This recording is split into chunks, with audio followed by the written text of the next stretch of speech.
So without taking much more time, I want to introduce you to Margie.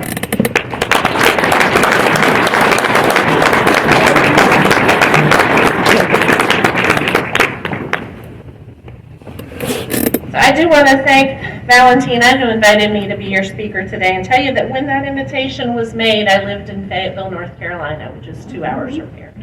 3 months ago today, I picked up a set of keys for an apartment in Virginia Beach, which is a little bit further away. And I grew up in Cincinnati, Ohio, and I want to tell you that one of my favorite things is snow. It has snowed in Cincinnati. Last night, they had some snow in Fayetteville. This morning, there is snow on the ground in Virginia Beach, and here I am. I also would like to thank our retreat committee for the gift bag and the warm welcome and all the kind, encouraging words.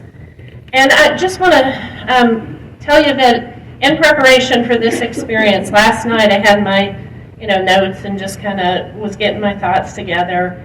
And as I went to bed last night after reflecting on my history in Al-Anon, I went to bed with a full heart. And that's what this program has given me. So whether you were sitting in this room because you were inflicted by alcoholism or because you're affected by alcoholism, those of us in this room are the fortunate ones because we found this new way of life called recovery. I want to start with a brief prayer before I say anything else. And I just pray that what needs to get said, gets said, and what needs to be heard is heard. So I grew up, as I said, in Cincinnati. I'm the second of 4 girls. My dad was one of 5 boys. So he grew up with 4 brothers and then had 4 daughters. My dad, to me, was always my emotional support human. And, I had mom that I know today was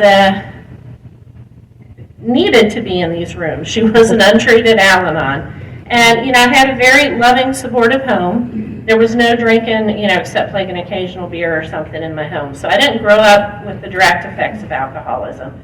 But I know today that it was in my family long before I came along.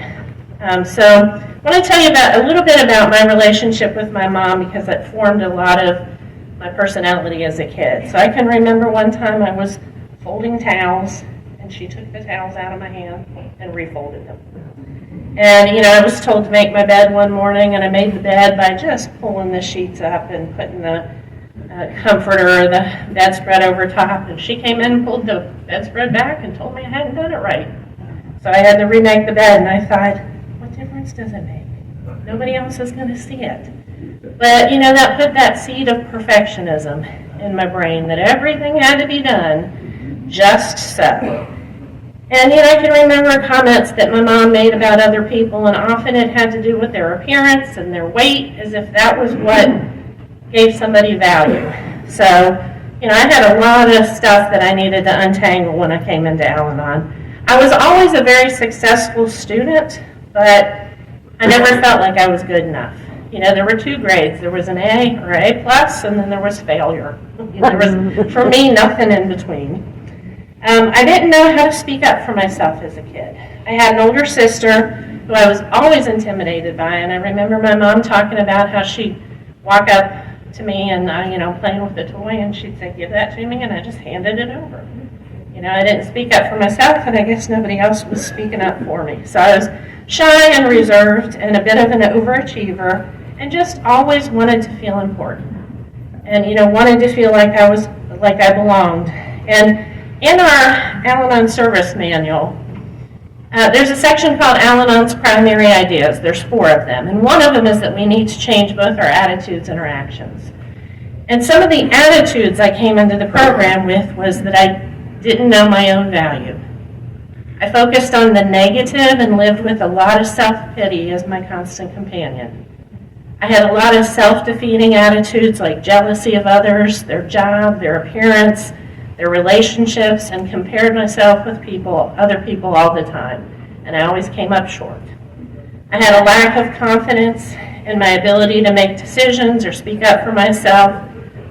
Communication skills were not strong.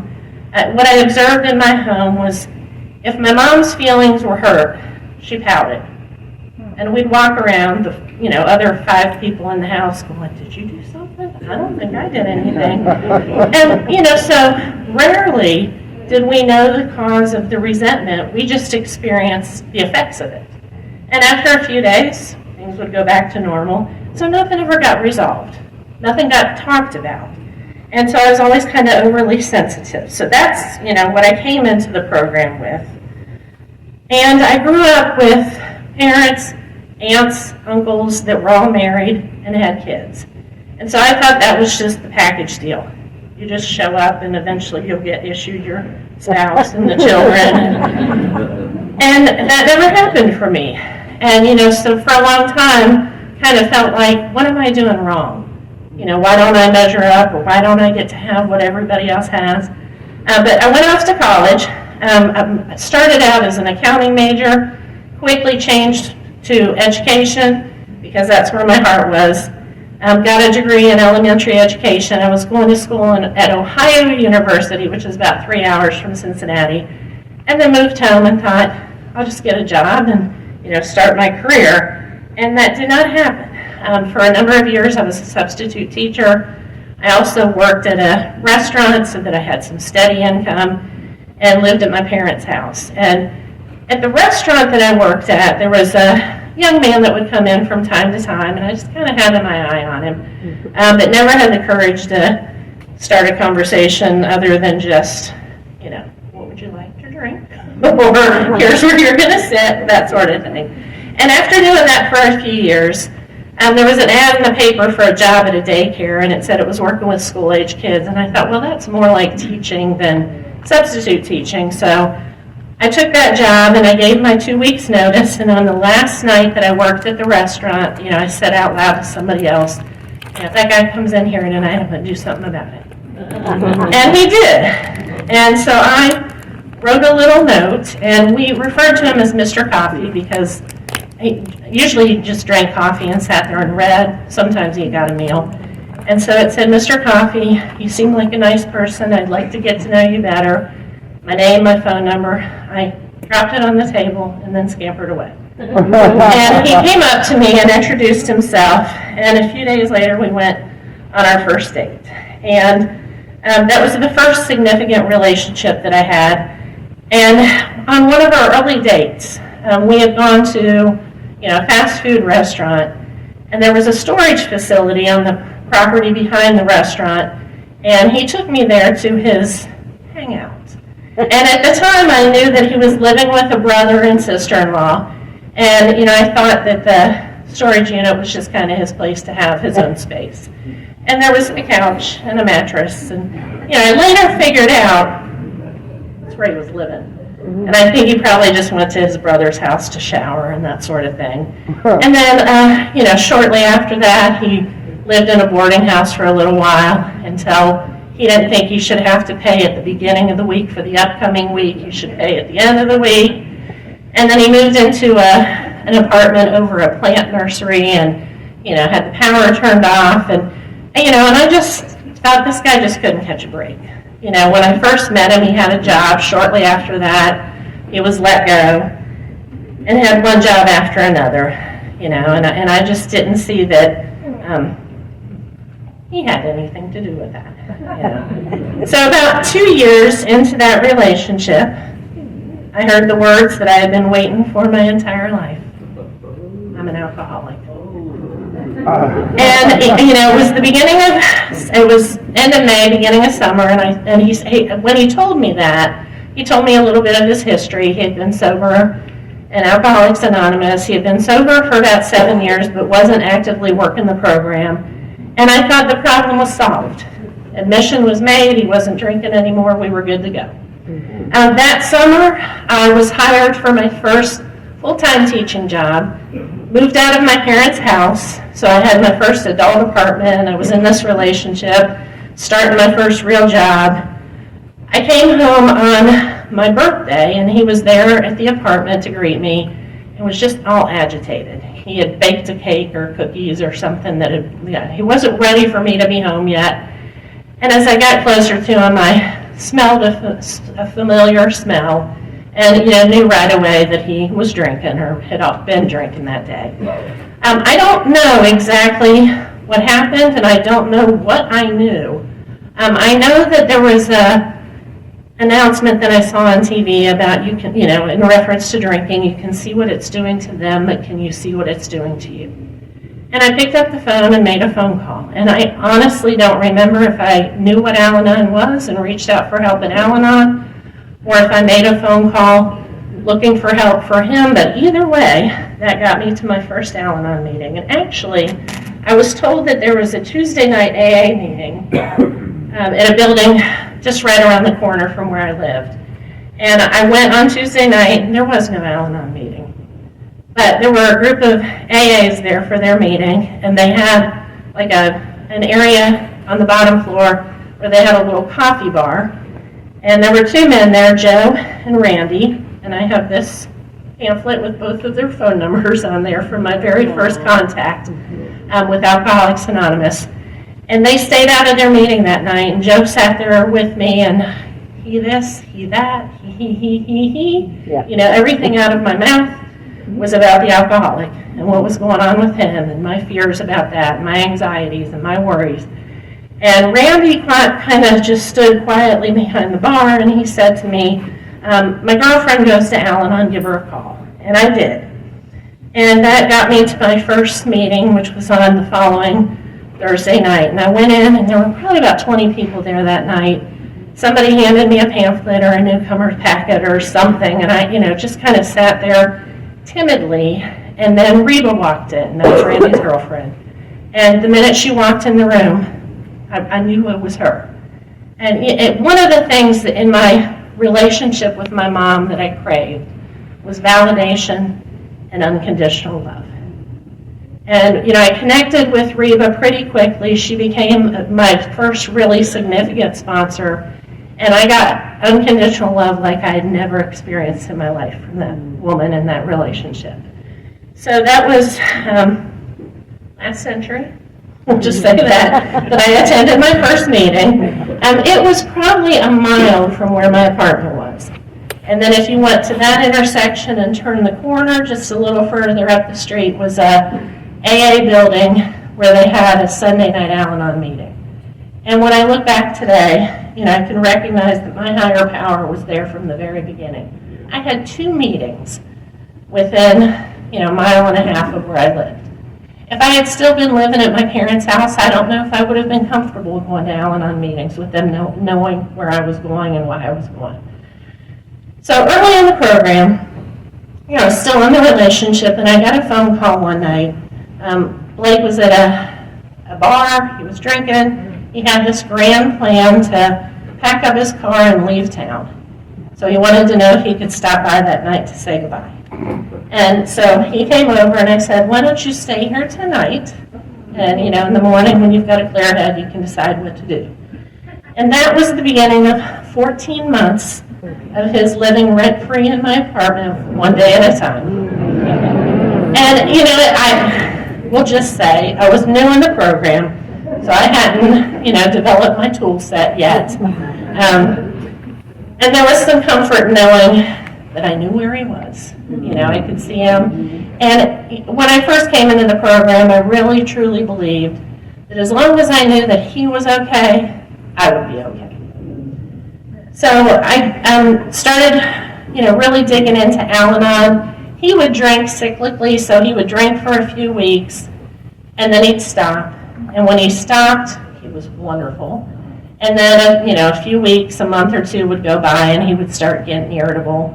And it got to the point where I would just wish he would drink already, because that's the only thing that brought that phase to an end. And then he'd drink again, and we did that for, I don't know how long. But what happened for me was I started looking for more Al-Anon meetings. And because I was living in a big city, there were plenty to choose from. The first tool that I really grasped was the slogans. So when I heard one day at a time, easy does it.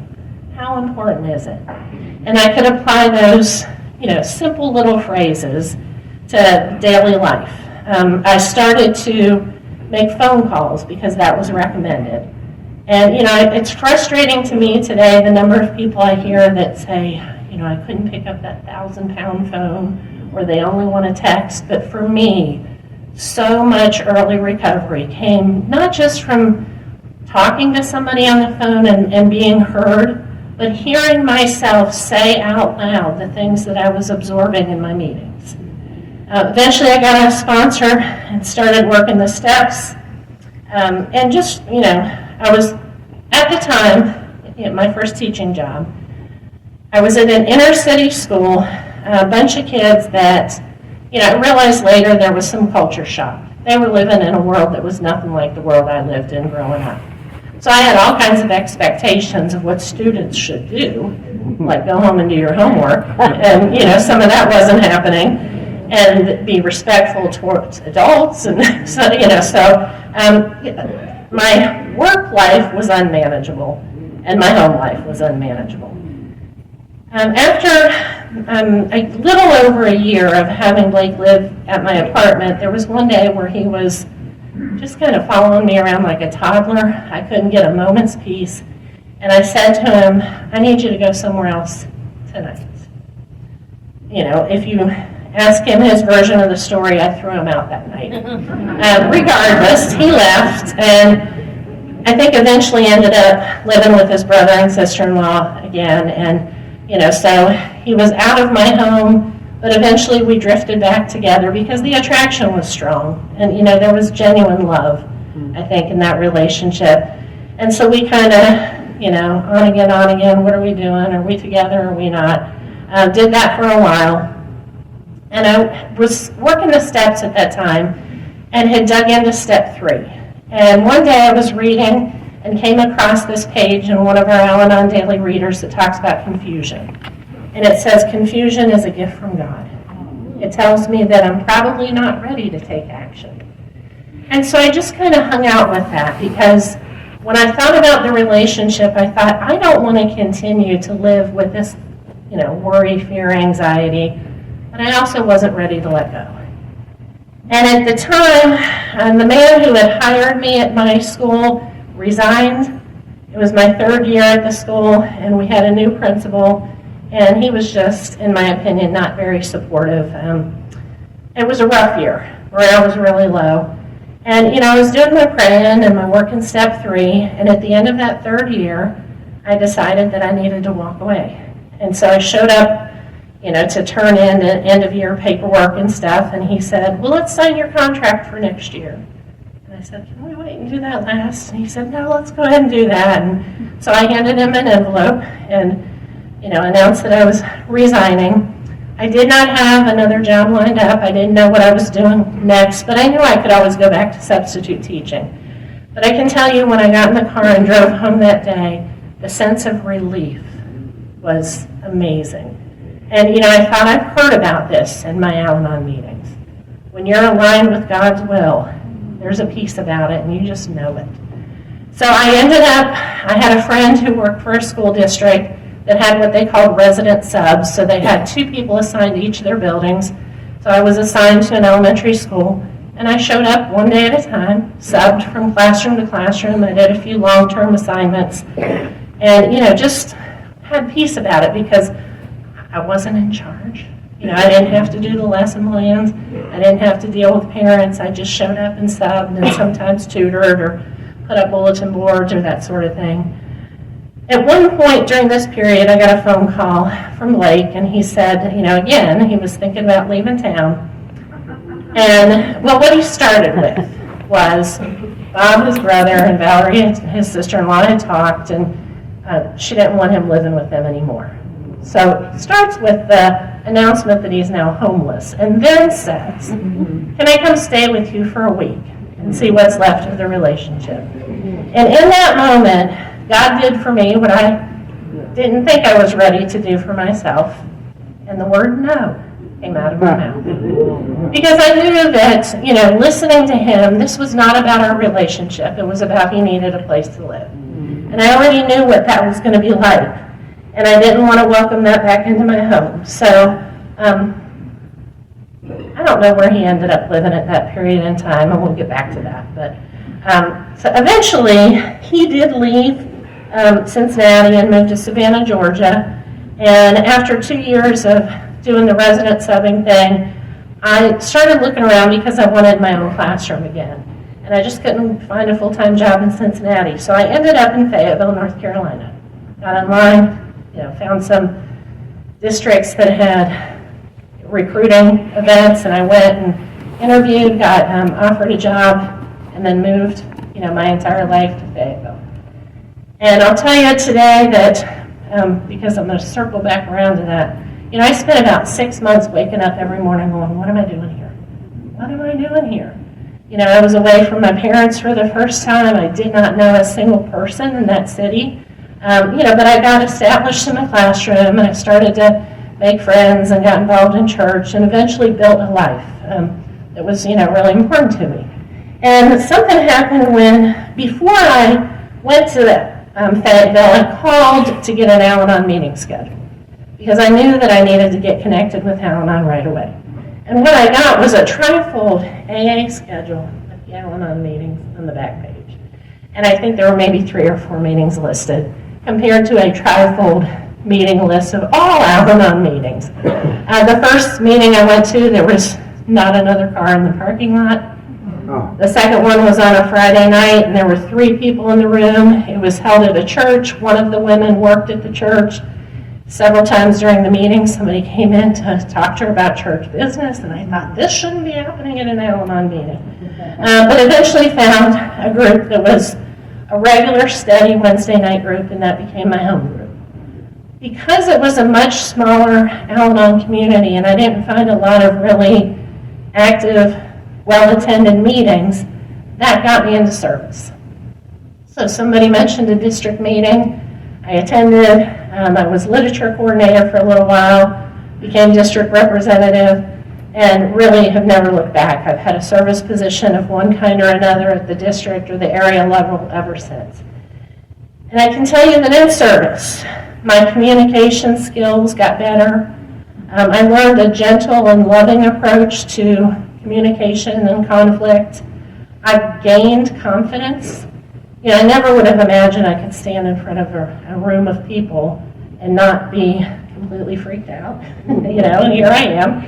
My leadership skills developed, just relationships. I have met and developed some lifelong friendships. I remember going to, every year, our Al-Anon convention, and to me it felt like family reunion. And I knew walking in the doors that in no time at all I'd be getting a big hug from somebody that I knew. And the longer I stayed in service, the more people I got to know, and the more those relationships developed. I'm going to circle back here and tell you, because I often forget to answer this question, and some people wonder, what happened to Blake? So after I moved, this was before cell phones, really before internet. He didn't have a phone, so I had no way of contacting him. If I was going to have contact with him, it was because he reached out to me. There were 2 instances where I got down on my knees and I prayed. And I said, God, if this relationship is over and you do not want me to, be involved with this man anymore, I need you to show me that. And if you want him in my life, then I need a sign. The first time I prayed that, within 24 hours, the phone rang. And there was that familiar voice. And that happened one other time. So we, maintained contact and communication. But after a period of time, I was talking to him on the phone one day. When he moved to Savannah, he learned how to make balloon animals, and that was how he was earning his living. He hung out by the river and did that on the weekends, and then he had a restaurant where he was like the Friday night entertainment for people that were waiting for the tables. And he was telling me about some event that he was at, and then he was talking to a couple of little girls and told them that his girlfriend was a teacher. And when he said that, I thought, oh, am I your girlfriend? I didn't say it out loud to him, but, that thought was there, that we're not developing an ongoing long-term plan for any kind of future together. We rarely had contact. And in one of our daily readers, it talks about, it just uses this phrase, the simple realization traveled the long journey from my head to my heart. And in that page, it's talking about hope. But for me, that is the definition of acceptance. You know, it finally went from here to here that it was time to let go of that relationship. So I don't know where he is today or if he's even still alive. He was really struggling with the disease. So I want to talk about time a little bit and some of the things that I've learned in the program about time. Before Al-Anon, whenever I was faced with the decision, I thought it was for the rest of my life. And that's a lot of pressure. Al-Anon has taught me to do things just for today, one day at a time. I've learned that waiting is the answer to some of my prayers. And I've learned that there's 3 answers to any prayer: yes, no, or wait. And, you know, in Al-Anon we have this expression that more will be revealed. So, you know, today I know that if I don't have an answer that feels like it's got peace around it, then I don't need to make any decision yet. There is a quote in our book called One Day at a Time, and the page starts with this. Here's an eye-opening, mind-opening question to ask myself. What am I doing with what I've got? Instead of crying over what I don't have and wishing my life were different, what am I doing with what I've got? I spent a lot of time in my 30s and 40s, you know, in search of that ever-elusive relationship, thinking that if I could just find somebody, you know, to get married, to have kids, my life would be complete, everything would fall into place. And Al-Anon taught me that instead of being jealous of other people, and, you know, I have 3 sisters, all of at the time who were married and had kids and houses and all that, and it would be real easy for me to look at their lives and think that somehow it was better than mine. You know, but Al-Anon said, stop doing that. Look at what you do have and appreciate that. There's also a quote on page 340 of our daily reader called Courage to Change that says, if I can't recognize the love that already exists in my life, would I really appreciate receiving more? Let me acknowledge what has already been given to me. So in my life in Fayetteville, as a classroom teacher, I had kids that were my kids every year. And I had a family. You know, we spent every day together for 180 days. And each new year would start, and there was a period of time that, you know, sometimes it took a couple weeks, sometimes it was a few months, and I would fall in love with this group of kids, and they became mine. And I had several teacher friends who had kids that I would babysit for, and I had gotten involved in my church and met some families. I've got friends that adopted a little boy. They got a phone call on a Wednesday.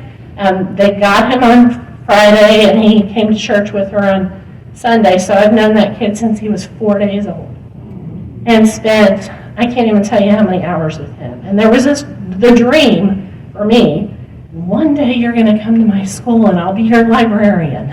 and had another family, a little boy named Luca, and he is now 6, and they're in Anchorage, Alaska, because that's what happens when you live in a military community. You know, they take your heart and then they leave town with it. But one of the meetings I attended, we were doing a study of intimacy, and I thought about this moment I had with Luca. So I babysat for him, hung out with him a lot at his house, and I have an app on my phone that's just music and stuff. So it's like the beach sounds and rain and all that kind of stuff. And he knew about it, and he knew, you know, the different sounds that were on there.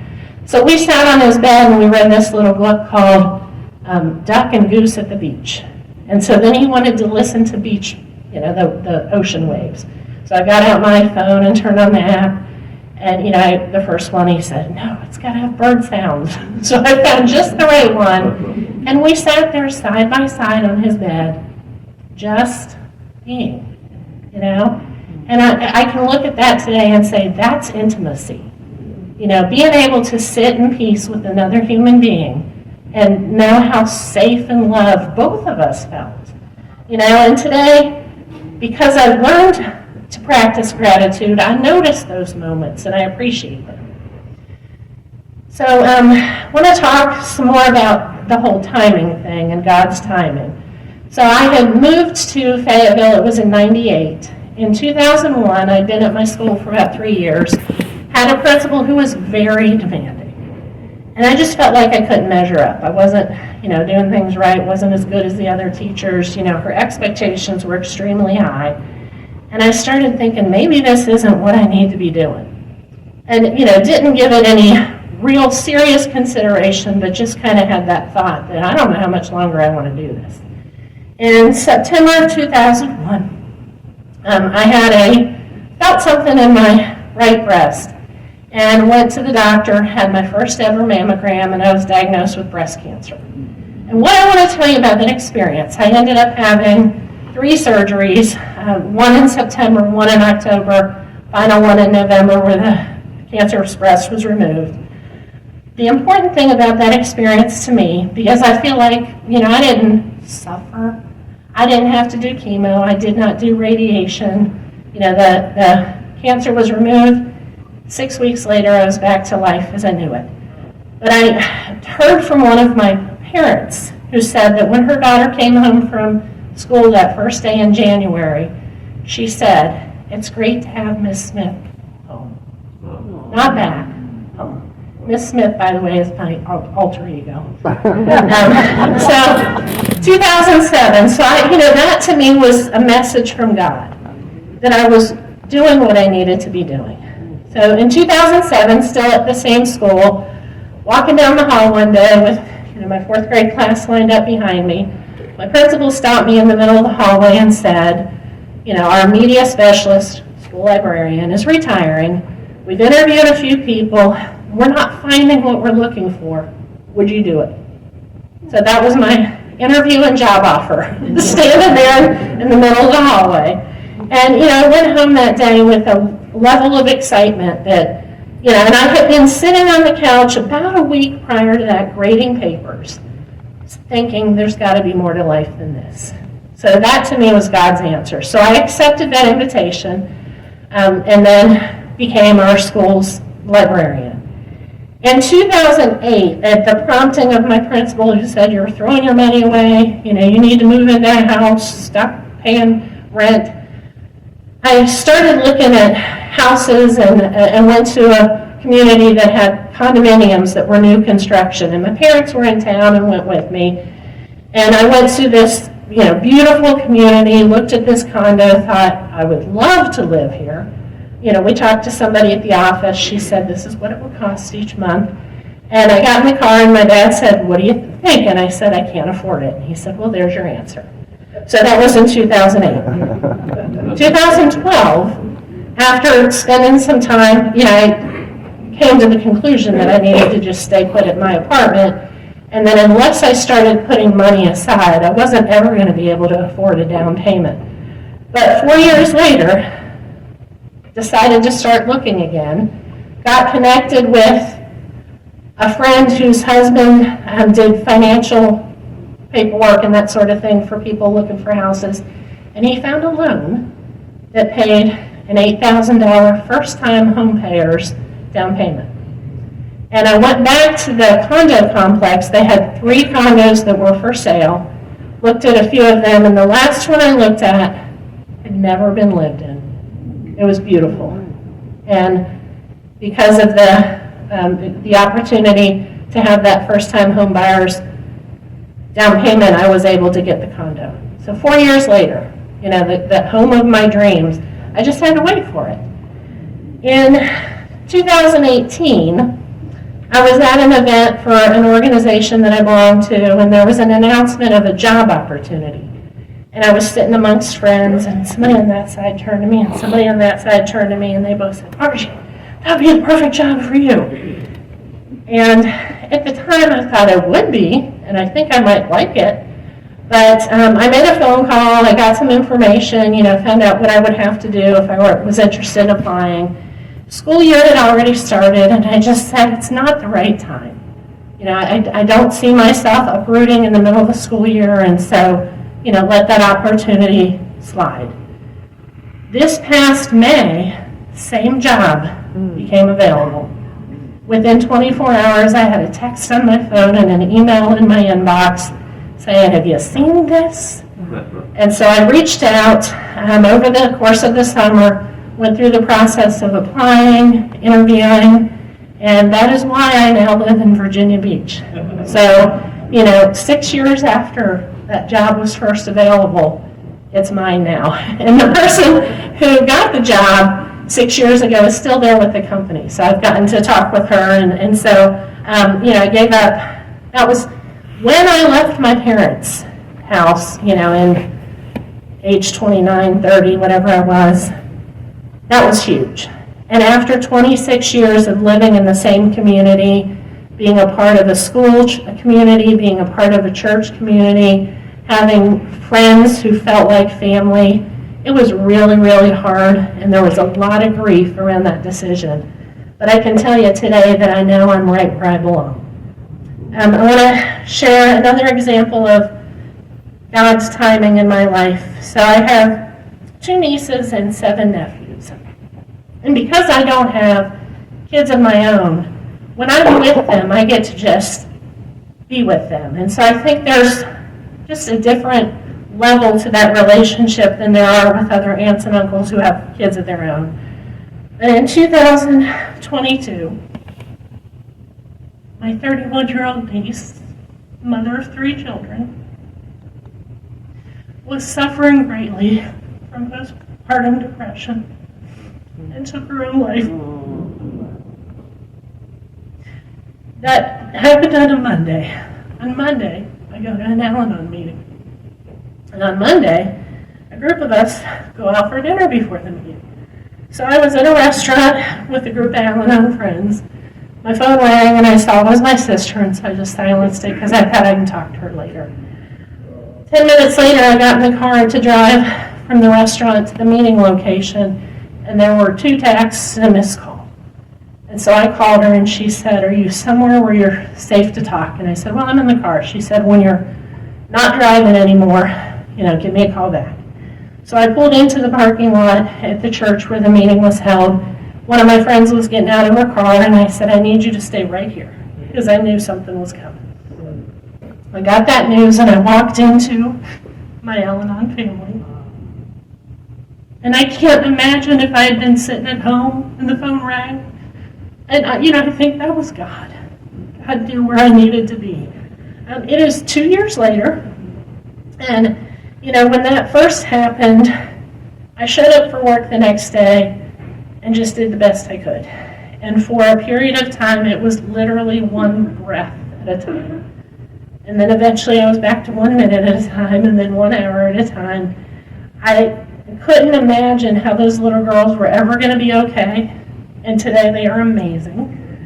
Their dad, 2 years and a few months after the event, has since started dating somebody else, after prayerful consideration, and he's getting married next summer, so they will have a mom.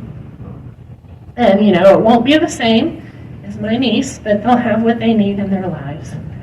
I just know that God shows up wherever I am, whatever's going on, and takes care of me. And, so when I think of that night, I just felt like I was in God's embrace. That night, one of my Al-Anon friends drove me home, and the other one drove my car so that I didn't have to drive home. And, friends showed up at work that next day. Somebody who typically worked 2 hours a day, and she stayed for the entire day.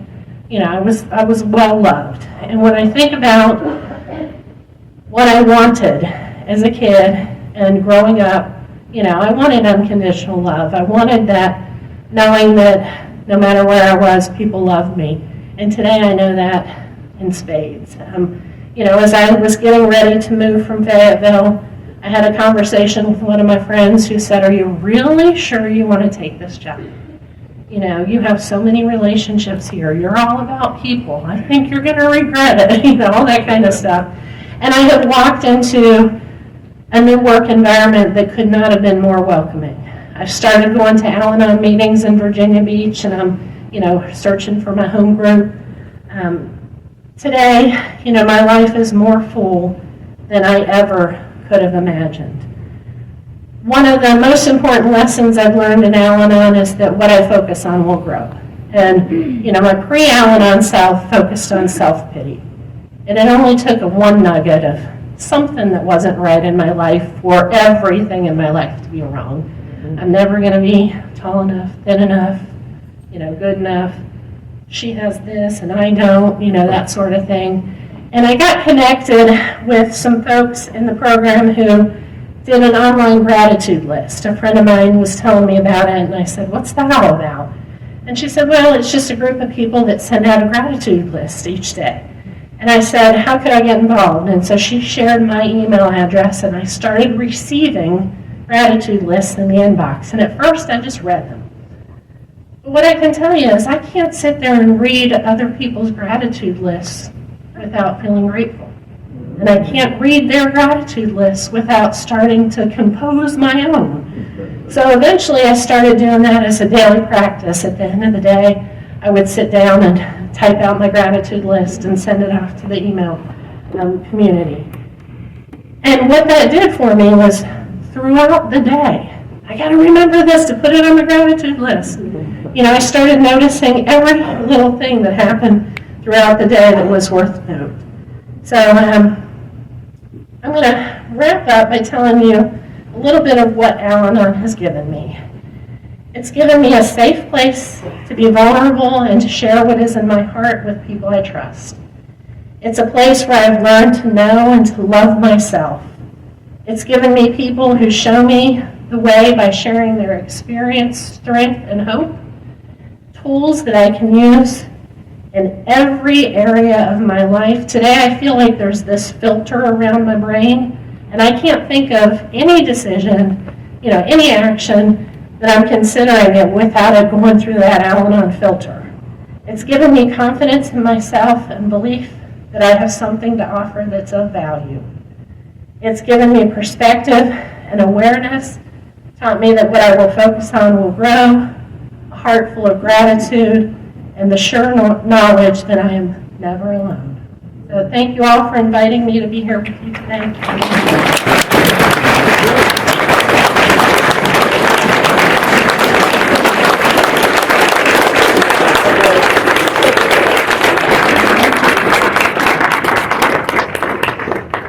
One last thing. I've been told many times that I give amazing hugs, so stick around and get in line if you want one.